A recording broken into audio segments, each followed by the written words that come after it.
El 7 de diciembre de 1941 fue una fecha que vivirá en la infamia de la historia de los Estados Unidos, calificada así por el presidente Franklin Delano Roosevelt, después de un ataque sorpresivo del Imperio japonés a la base naval de Pearl Harbor en el Pacífico. El ataque sorpresa dejó 7 acorazados fuera de servicio, 6 cruceros y destructores dañados, 188 aviones destruidos y 2.400 muertos. En la cubierta del portaaviones nipón IJN Kaga, un oficial de mando le comunicó al almirante de la flota conjunta Isoroku Yamamoto que el ataque sorpresa había sido un éxito rotundo, a lo cual Yamamoto respondió: "Me temo que hemos despertado a un gigante dormido". El almirante Yamamoto, quien a menudo es representado como el villano por excelencia en las películas hollywoodenses, era un estratega naval brillante, un hombre despierto, adelantado a su tiempo y un visionario que sabía cosas y predijo cosas. En este documental te voy a narrar la historia de uno de los antagonistas más importantes de la Segunda Guerra Mundial.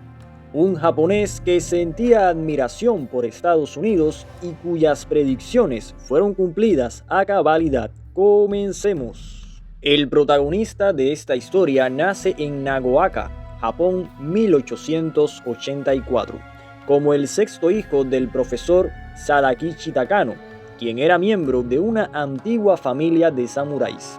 Cuando los padres del joven Isoroku Takano mueren, este es adoptado por la familia Yamamoto, que le otorga su prestigioso apellido. En 1904, el joven Isoroku Yamamoto se gradúa de la Academia Naval Japonesa y en el 1905, con cargo de guardamarina, es enviado a la guerra ruso-japonesa, donde sirvió a bordo del buque Nichin y participó en la batalla naval de Tsushima, donde resultó herido en combate y sufrió la pérdida de 2 dedos. Tras la guerra ruso-japonesa, Yamamoto continuó su formación como oficial naval, graduándose en 1916 en el Colegio Naval de Guerra.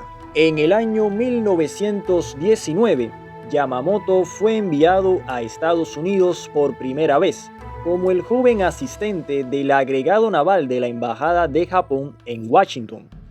En 1920, Yamamoto fue enviado a Inglaterra como parte de una delegación japonesa que participó en la Conferencia de Desarme de Londres.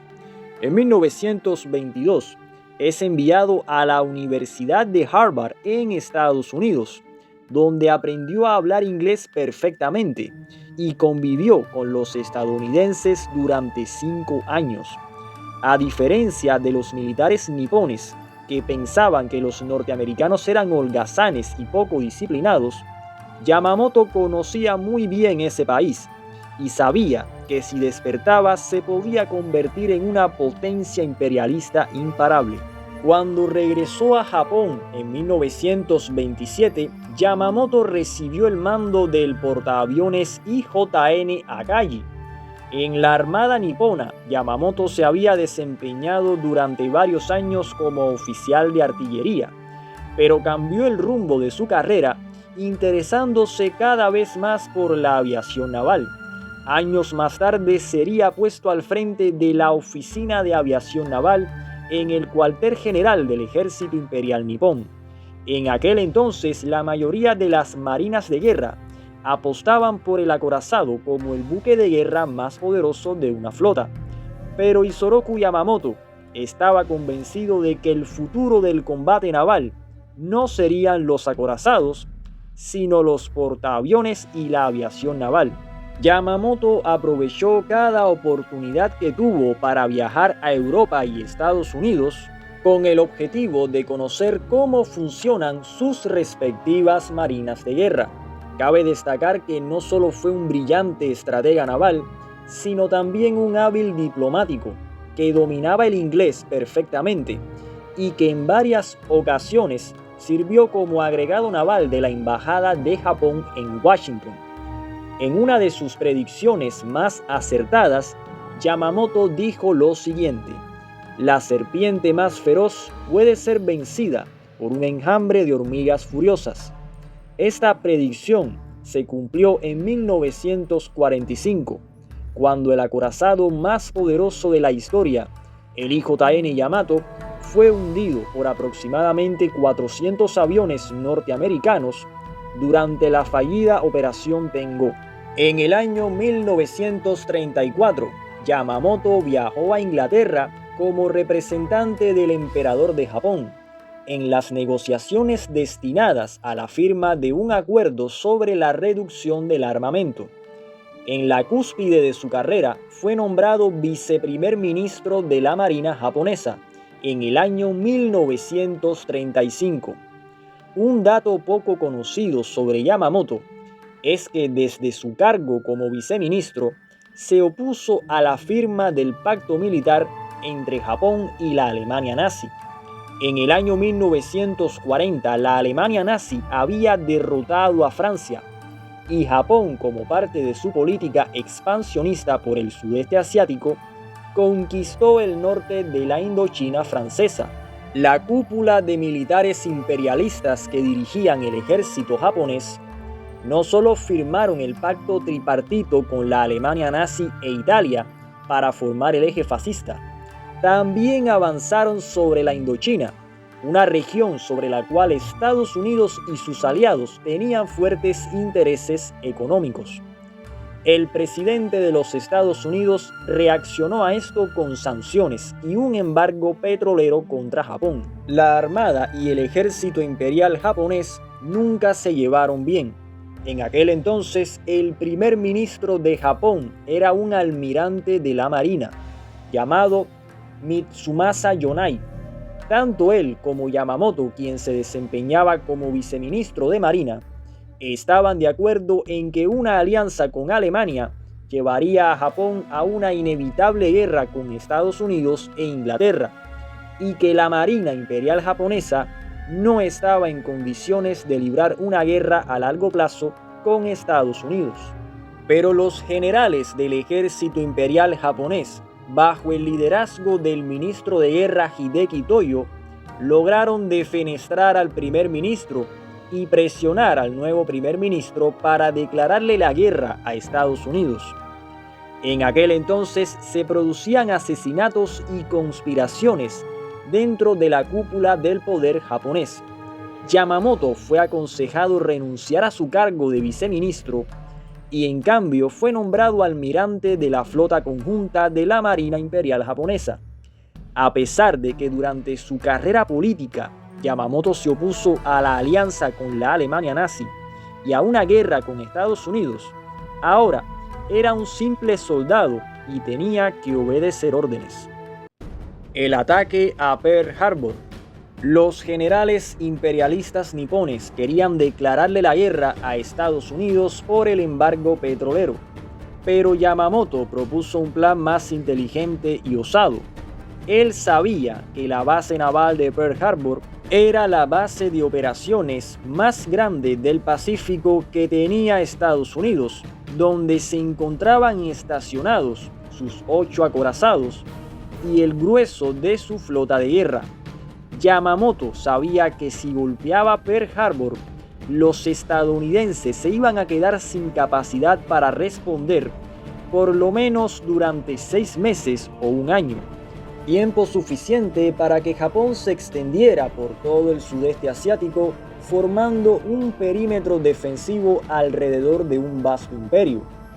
Después de convencer al alto mando militar de ejecutar su osada operación, Yamamoto advirtió al emperador con la siguiente frase: en los primeros 6 a 12 meses de una guerra con Estados Unidos y Gran Bretaña, me moveré libremente y ganaré victoria tras victoria. Pero luego, si la guerra se prolonga por más tiempo, no tengo expectativas de éxito. El 7 de diciembre de 1941, después de meses de ardua planificación, se logró ejecutar con éxito el ataque a Pearl Harbor.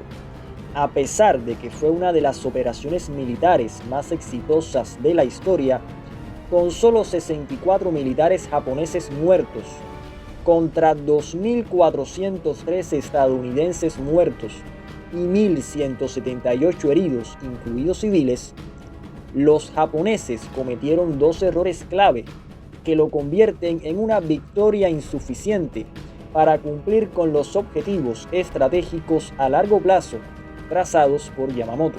En primer lugar, no lograron destruir los tanques de combustible de la base naval. Y en segundo lugar, no lograron hundir los portaaviones estadounidenses, ya que en ese momento no se encontraban en la base. 6 meses después, justo como predijo Yamamoto, 4 portaaviones nipones fueron catastróficamente hundidos durante la batalla de Midway. Esta victoria de los norteamericanos fue posible gracias a los criptógrafos que descifraron el código naval japonés y gracias a los portaaviones USS Enterprise y USS Hornet. A partir de este punto de inflexión, Estados Unidos comenzaría una exitosa campaña de reconquista de isla en isla hasta llegar a Okinawa. Operación Venganza, el asesinato de Yamamoto. En 1943, Yamamoto se encontraba realizando visitas de inspección entre las bases militares de Japón en el sudeste asiático. El almirante viajaba en un bombardero Mitsubishi G-3 Betty y era escoltado por 6 cazas A-6M0. Los criptógrafos estadounidenses lograron descifrar el itinerario de Yamamoto y la Armada urgió un plan llamado Operación Venganza, orquestado por el almirante Chester Nimitz y aprobado por el presidente Franklin Delano Roosevelt. El 17 de abril de 1943, 18 cazas estadounidenses Lockheed P-38 asistieron puntuales a la cita en el cielo con los aviones de Yamamoto, pero se llevaron una sorpresa al ver que habían 2 bombarderos en vez de 1. ¿En cuál se encontraba Yamamoto? No había tiempo para preguntas. Un grupo de cazas P-38 se separaron para distraer a los ceros que escoltaban a Yamamoto, y el otro grupo de cazas se dividieron en 2 subgrupos para abatir a los bombarderos. Un bombardero voló rumbo al mar y el otro voló bajo sobre la selva. Ambos fueron derribados. El avión donde viajaba Yamamoto cayó envuelto en llamas sobre la densa jungla y el almirante fue quemado vivo, sosteniendo su espada katana en la mano. En el otro bombardero viajaba el vicealmirante Matome Ugaki, quien era jefe de la escolta de Yamamoto. Irónicamente, el avión de Ugaki se estrelló en el agua y este fue uno de los 3 supervivientes de la Operación Venganza. Pero Ugaki nunca se perdonó la muerte de Yamamoto. El 15 de agosto de 1945, cuando el emperador Hirohito anunció la rendición de Japón, Ugaki se despojó de sus insignias que Yamamoto le había entregado personalmente y abordó un Yokosuka D-4Y para inmolarse en la última misión kamikaze de la guerra. Al funeral del almirante Yamamoto asistieron 1 millón de personas. Los dolientes portaban un brazalete negro, en señal de luto por la muerte de tan respetado marino. La historia de Yamamoto es la historia de un villano mal contada. Yamamoto no fue un villano, tampoco fue un héroe, fue un antagonista. Si bien es cierto que fue responsable del ataque a Pearl Harbor, también fue un japonés que se opuso a la alianza con el eje fascista y a la guerra contra Estados Unidos y Europa.